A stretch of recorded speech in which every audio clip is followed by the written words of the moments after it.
안녕하세요. 오늘도 은혜 말씀 가족 여러분. 오늘 하루도 정말 수고 많으셨습니다.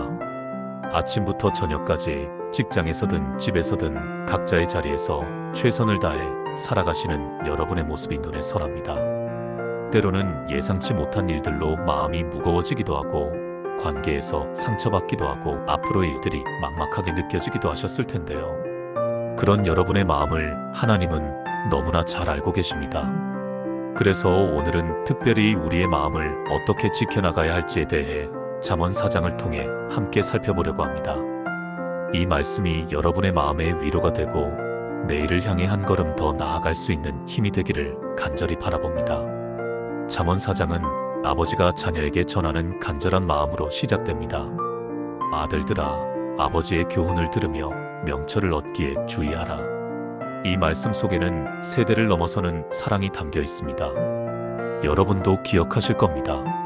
어릴 때 부모님이 이건 하지 마라, 저건 조심해라 하시며 잔소리 아닌 잔소리를 하셨던 그 마음 말입니다. 그때는 귀찮게 느껴졌지만 나이가 들어보니 그 모든 말씀이 우리를 향한 사랑이었다는 걸 깨닫게 되죠. 하나님도 마찬가지입니다. 우리에게 주시는 모든 말씀은 우리를 향한 아버지의 마음에서 나오는 것입니다. 내가 어릴 때에 아버지 앞에서 연약하고 어머니 앞에서 독자였을 때라는 구절을 보세요. 솔로몬도 한때는 연약한 아이였습니다. 그런 그가 이제 아버지가 되어 자녀들에게 지혜를 전수하고 있는 거예요. 이것이 바로 신앙의 아름다움입니다. 받은 은혜를 다음 세대에게 전해주는 것, 내가 경험한 하나님의 사랑을 나누는 것 말입니다. 여러분도 누군가에게는 그런 존재가 되어야 합니다. 가족에게든 동료에게든 친구에게든 하나님의 지혜를 전해주는 통로가 되어야 하는 거예요. 지혜를 얻으라, 명철을 얻으라, 내 입의 말을 잊지 말며 어기지 말라. 여기서 말하는 지혜는 단순한 지식이 아닙니다. 하나님을 경외하는 것에서 시작되는 참된 지혜입니다. 이 지혜가 우리 삶의 모든 영역을 변화시킵니다. 지혜가 우리에게 어떤 변화를 가져다 주는지 아십니까? 먼저 올바른 판단력을 주십니다. 무엇이 옳고 그른지, 무엇을 선택해야 할지 분별할 수 있게 해주세요.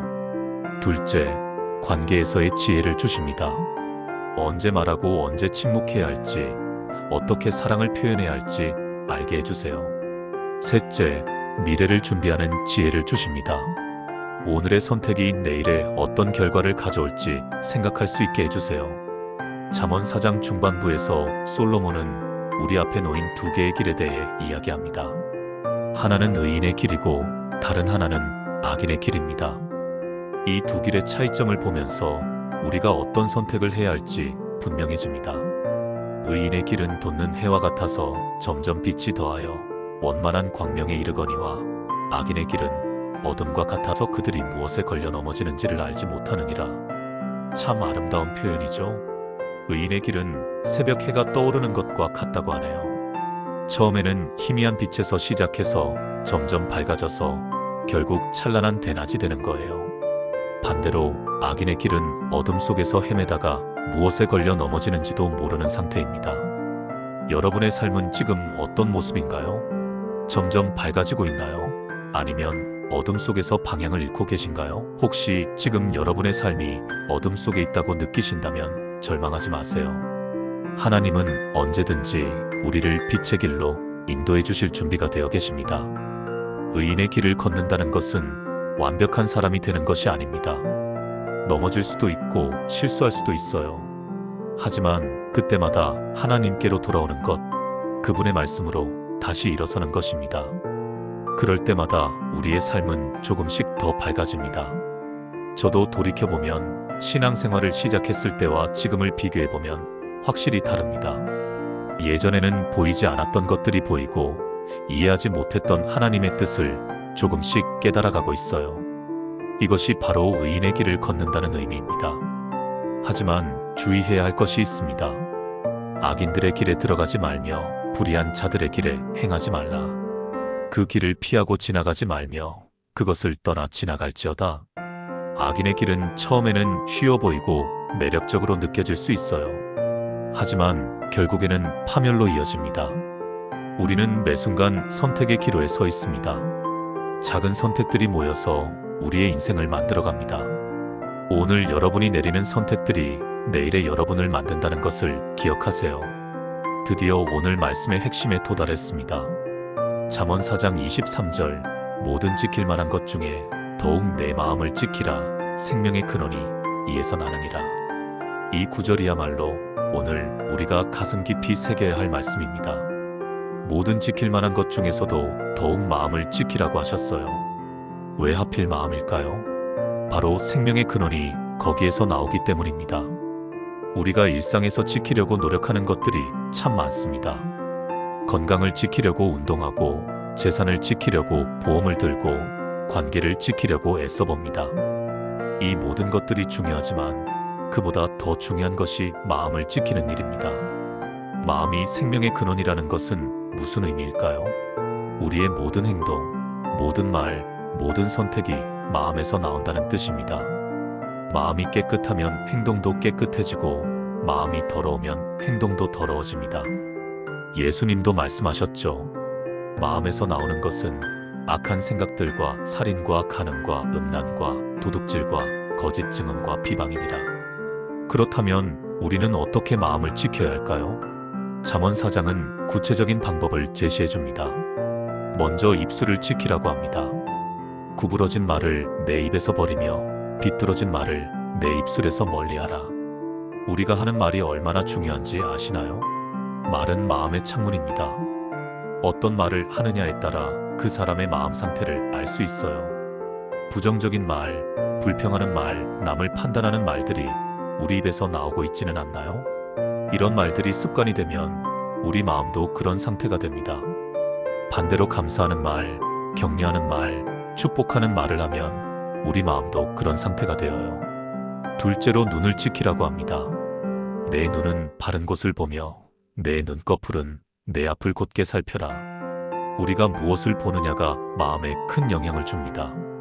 요즘처럼 각종 미디어와 SNS가 발달한 시대에는 더욱 조심해야 해요. 하루 종일 부정적인 뉴스만 보면 마음이 우울해지고, 남들의 화려한 일상만 보면 내 삶이 초라해 보입니다. 폭력적이고 음란한 것들을 계속 보면 마음이 더러워져요. 그래서 의식적으로 선한 것들을 보려고 노력해야 합니다. 셋째로 발걸음을 지키라고 합니다. 내 발의 길을 평탄하게 하며 내 모든 길을 확정하라. 우로나 좌로나 치우치지 말고 내 발을 악에서 떠나게 하라. 우리가 어디로 향해 걸어가고 있는지가 중요합니다. 악한 사람들이 모이는 곳, 유혹이 많은 곳, 죄를 짓기 쉬운 환경에 우리 스스로를 노출시키면 안 되겠죠. 대신 하나님을 경외하는 사람들과 함께하고 영적으로 성장할 수 있는 곳으로 발걸음을 향해야 합니다. 이 모든 것들이 결국 마음을 지키기 위한 구체적인 실천 방안들입니다. 입술로 하는 말, 눈으로 보는 것, 발로 향하는 곳이 모두 우리 마음과 연결되어 있어요. 그렇다면 우리는 구체적으로 어떻게 마음을 지켜나갈 수 있을까요? 몇 가지 실천적인 방법들을 나누고 싶습니다. 첫째, 매일 하나님 말씀으로 마음을 채우세요. 아침에 일어나자마자 스마트폰을 보는 대신 성경을 먼저 보세요. 하루를 시작하기 전에 하나님의 말씀으로 마음을 준비하는 거예요. 말씀이 우리 마음의 방패가 되어서 온갖 부정적인 생각들로부터 우리를 지켜줄 거예요. 둘째, 정기적으로 마음을 점검하세요. 하루 중 잠깐 시간을 내서 지금 내 마음 상태는 어떤가? 자문해 보세요. 화가 나 있나요? 걱정이 많나요? 불안한가요? 그런 감정들을 억지로 누르려 하지 말고 하나님 앞에 솔직하게 가져가세요. 하나님, 지금 제가 이런 마음인데 어떻게 해야 할까요? 셋째, 좋은 관계들을 의도적으로 만들어 가세요. 우리는 함께하는 사람들의 영향을 많이 받습니다. 믿음 좋은 사람들, 긍정적인 사람들, 서로 격려해주는 사람들과 시간을 보내세요. 그들의 좋은 영향력이 여러분의 마음을 더욱 건강하게 만들어줄 거예요. 넷째, 감사의 습관을 만들어 보세요. 매일 잠들기 전에 오늘 하루 감사한 일 3가지를 생각해 보세요. 작은 것이라도 괜찮아요. 맛있게 먹은 식사, 따뜻한 햇살, 가족의 안부 전화 등 무엇이든 좋습니다.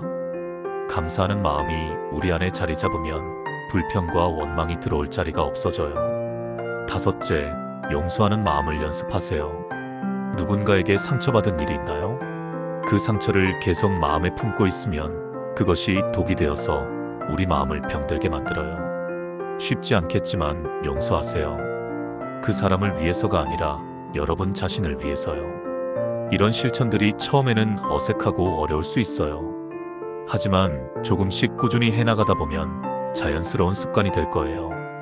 그리고 어느 순간 여러분의 마음이 예전과는 확연히 달라진 것을 발견하게 될 거예요. 마음을 지킨다는 것은 단순히 나쁜 생각을 하지 않는 것만이 아닙니다. 적극적으로 좋은 것들로 마음을 채워나가는 것이에요. 빈 방을 깨끗하게 유지하는 가장 좋은 방법이 좋은 것들로 채워놓는 것처럼 말이죠. 하나님은 여러분의 마음을 너무나 소중히 여기세요. 그래서 이렇게 말씀을 통해 어떻게 지켜나가야 할지 가르쳐 주시는 거예요.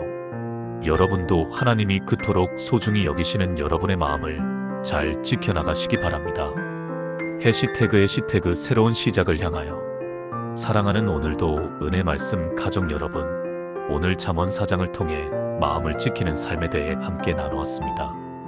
어떠셨나요? 하나님의 음성이 여러분의 마음에 들려왔기를 바랍니다.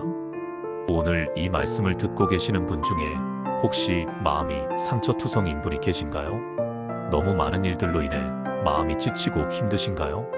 아니면 지금까지 마음을 잘 지키지 못해서 후회하고 계신가요? 괜찮습니다. 하나님의 은혜는 새로운 시작을 허락해 주세요. 지난 실수들, 지난 상처들을 다 내려놓고 오늘부터 새롭게 시작하면 되는 거예요. 하나님은 우리의 과거가 아니라 지금 이 순간의 마음을 보세요. 의인의 길은 돋는 해와 같다고 했잖아요. 새벽은 어둠이 가장 짙을 때 찾아옵니다. 지금 여러분의 삶이 어둠 속에 있다고 느끼신다면 그것은 곧 새벽이 올 징조일지도 몰라요. 포기하지 마세요. 하나님은 여러분과 함께 계십니다. 그리고 이미 믿음 안에서 잘 살고 계신 분들도 있을 거예요. 그런 분들께는 더욱 지혜롭게, 더욱 성숙하게 마음을 지켜나가시길 부탁드립니다. 여러분의 삶이 다른 사람들에게 빛이 되고 소망이 되기를 바랍니다. 마음을 지키는 일은 하루아침에 이루어지지 않습니다. 매일매일의 작은 선택들의 축적이에요. 오늘 여러분이 내리는 한 가지 선택이 지금 이 순간 결심하는 한 가지가 여러분의 인생을 바꿀 수 있어요. 무엇보다 이 여정을 혼자서 걸어가려 하지 마세요. 하나님이 함께 하시고 믿음의 가족들이 함께 합니다. 우리 오늘도 은혜 말씀 채널도 여러분의 믿음 여정에 작은 도움이 되고 싶어요. 힘들 때마다, 마음이 흔들릴 때마다 이곳으로 돌아오세요. 함께 하나님의 말씀을 나누고 서로 격려하며 믿음의 길을 걸어가요. 여러분 한 분 한 분이 하나님께 얼마나 소중한 존재인지 잊지 마시길 바랍니다. 오늘 말씀이 여러분에게 위로가 되고 힘이 되었다면 구독 버튼과 좋아요 버튼을 눌러주세요. 그리고 알림 설정까지 해두시면 새로운 말씀이 올라올 때마다 가장 먼저 만나보실 수 있어요. 또한 이 은혜로운 말씀을 주변의 소중한 분들과도 나눠주세요. 여러분의 가족, 친구, 동료 중에 마음이 지치고 힘들어하는 분들이 계시다면 이 영상을 공유해주세요. 하나님의 사랑이 그분들에게도 전해질 거예요. 댓글로도 여러분의 마음을 나눠주시면 좋겠어요. 오늘 말씀을 통해 받은 은혜, 마음에 새겨진 깨달음 또는 기도 제목이 있으시면 언제든 나눠주세요. 함께 기도하고 서로 격려하는 아름다운 공동체가 되었으면 합니다. 내일도 모레도 그 이후로도 계속해서 여러분과 함께 하나님의 말씀을 나누고 싶습니다. 우리 모두가 잠언 4장에서 말하는 것처럼 의인의 길을 걸으며 점점 더 밝은 빛 가운데 살아가기를 간절히 소망합니다. 마음을 지키는 일 쉽지 않습니다. 하지만 불가능한 일도 아니에요. 하나님이 함께 하시니까요. 여러분의 마음을 향한 하나님의 사랑을 믿으시길 바랍니다. 그 사랑 안에서 오늘도 내일도 승리하는 하루 되시길 축복합니다. 다음에 또 만나요. 그때까지 하나님의 은혜와 평강이 여러분과 여러분의 가정에 충만하시기를 기도합니다. 감사합니다.